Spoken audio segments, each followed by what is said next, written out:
The installation process is divided into two parts. The first one consists in enabling the optional Windows feature. So let's start with opening a PowerShell Windows with admin rights. I paste the command let enable Windows optional feature with arguments online, feature name, Microsoft Windows Subsystem Linux. Once the installation is completed, a reboot is required. The second step is downloading the Linux image of your choice. There are many Linux distributions available on the Microsoft Store. So let's start with open the Microsoft Store and search for WSL. Let's click on Get the Apps. And now run Linux on Windows, and in our example we will choose Ubuntu. We then click Get and wait for the installation and the download to complete. Then we finally click on Launch.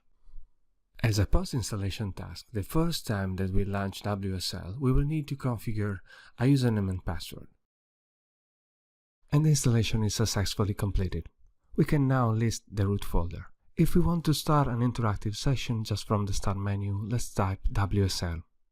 Let's just, for example, list the root folder. We can also, from the CLI, from Command Prompt or PowerShell, just call WSL. Last thing to keep in mind in case we are using multiple Linux images is to use wsconfig/l to list our installed images, or simply manage our default one. That's it. Thanks for watching.